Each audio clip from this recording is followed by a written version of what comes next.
Kali ini saya ingin membincang dan mengajak kita semua mendiskusikan sepak terjang seorang aktivis, tim pembela ulama dan aktivis TPUA yang sangat militan, garang, dan sangat bersemangat untuk selalu menyerang Jokowi dengan pola-pola narasi dan argumentasi yang sama sekali tidak edukatif dan membuat kita semua tahu bahwa apakah memang begitu cara yang terbaik untuk mengungkapkan kekesalan dan mengungkapkan situasi ketika kontestasi di antara TPUA dengan Jokowi dan dengan tim kuasa hukumnya terkait dengan isu yang disebar luas di media-media sosial bahwa ada pembohongan publik dan ada ijazah yang palsu tetapi tidak diakui sebagai asli yang itu datang dari Jokowi. Salah satu aktivis itu adalah Ibu Kurnia dan saya ingin menyapanya saja sebagai Kurnia yang menurut saya ia menampilkan citra TPUA sebagai sebuah organisasi yang militan untuk memburu ijazah Jokowi dan membuktikan ada kepalsuan dan pembohongan, tetapi sekaligus saya ingin memberikan komentar bahwa upaya kita untuk melakukan serangan-serangan bahwa ada sesuatu yang tidak beres terkait dengan dinamika politik dan khususnya serangan itu diarahkan pada Jokowi dan ingin membuktikan bahwa Jokowi telah memalsukan ijazahnya. Kalau itu dilakukan dengan tekanan-tekanan politik dan bahkan dengan arogansi dalam membangun narasi seolah-olah kita adalah orang yang 100% benar dan tidak punya keterbatasan dan kelemahan, maka kita menjadi orang yang tidak pernah mencapai apa yang dalam filsafat itu disebut sebagai self-understanding. Justru self-understanding itu adalah orang lain dan termasuk cara kita bersikap terhadap orang lain sekalipun orang lain itu adalah lawan politik kita, bahkan musuh kita. Inilah bangunan pemikiran yang saya ingin share kepada kita dengan sebuah tesis pendek bahwa arogansi wacana seorang Kurnia atau Ibu Kurnia ini justru menjadi titik kelemahan bagi TPUA kalau benar memang ikhtiar mereka untuk melakukan perjuangan politik yang penuh dengan kebaikan ini menurut mereka ini melahirkan sebuah hasil-hasil yang baik pula. Tetapi kalau arogansi itu sengaja dibangun dan dibalut dengan politik fitnah dan politik kebencian, maka ketahuilah perjuangan kita yang mungkin sebaiknya itu datang dari sebuah penghayatan tentang nilai-nilai keagamaan tertentu. Tetapi kalau kita penuh dengan fitnah dan kebencian, maka kita tidak akan pernah mencapai tujuan yang sebenar-benarnya. Bagaimana kita membincang hal ini? Selamat datang dalam channel Meragukan Filsafat, sebuah channel yang secara sadar dibangun untuk turut mengedukasi ruang publik virtual Indonesia dengan menawarkan alternatif berpikir dari lensa pemikiran filsafat untuk membaca fenomena sosial, politik, kebudayaan dalam konteks Indonesia kontemporer tanpa berpretensi untuk menggiring opini kita, mempercayai pandangan-pandangan dalam channel ini.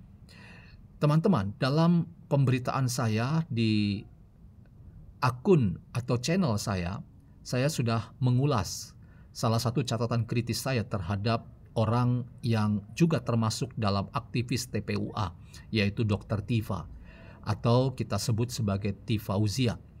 Nah, salah satu kritik saya adalah apa yang muncul di media-media sosial kita bahwa sudah ada penyampaian yang datang dari Sekolah Tinggi Filsafat Driarkara yang mengatakan bahwa memang Tifa ini pernah masuk dan mendaftar di sekolah ini tetapi hanya sampai di kelas matrikulasi. Anda tahu bahwa kelas matrikulasi itu adalah kelas percobaan atau kelas uji coba dari orang-orang yang ingin belajar di sebuah sekolah atau perguruan tinggi tertentu. Kalau ia lolos di situ, maka ia kemudian bisa berproses dan menjadi mahasiswa dalam arti penuh. Namun, catatan yang disampaikan oleh seorang yang juga pernah berkuliah di STF Driarkara bahwa ada benarnya memang Dr. Tifa atau Tifa ini menjadi bagian dari kelas matrikulasi itu, tetapi ia tidak selesai. Ia tidak membuat tugas-tugas yang diberikan kepadanya dari para dosen. Karena itu sebetulnya ia gagal. Tetapi aneh, ternyata ia berani mengatakan saya alumni STF Driarkara, dan bahkan rumor juga berkembang luas bahwa saya bukan hanya alumni tetapi saya bergelar doktor dari STF Driarkara. Inilah yang kemudian terbongkar, teman-teman, bahwa pengakuan ini justru menunjukkan apa yang sebenar-benarnya, bahwa terjadi pembohongan publik. Ini yang saya katakan bahwa apa yang kita susun sebagai narasi untuk memperjuangkan dan ingin meraih apa yang kita anggap benar dari sesuatu yang tidak benar. Tetapi ternyata kita tanpa sadar, kita sendiri juga menjadi pelaku ketidakbenaran. Apakah inilah jalan mulia yang selalu kita bangun dengan narasi-narasi yang penuh dengan kesantunan dan dibalut dengan spiritualitas keagamaan yang kita ingin katakan bahwa perjuangan kita itu adalah perjuangan untuk meminta kekuatan dari Tuhan dan kemudian ingin agar apa yang kita lakukan itu memang menghasilkan sesuatu yang positif. Saya ingin katakan, teman-teman, bahwa inilah celah-celah yang semakin terang benderang kita sebagai orang yang ngotot memperjuangkan kebenaran, kita sendiri sebetulnya harus menjadi pelaku kebenaran. Dan inilah yang sudah diingatkan oleh seorang filsuf yang bernama Friedrich Nietzsche, bahwa kita yang terus-menerus melakukan catatan kritik-kritik kita dan termasuk teriakan-teriakan kita, awas monster, awas monster. Hati-hati agar kita sendiri jangan menjadi monster yang menakutkan dan menelan siapa saja.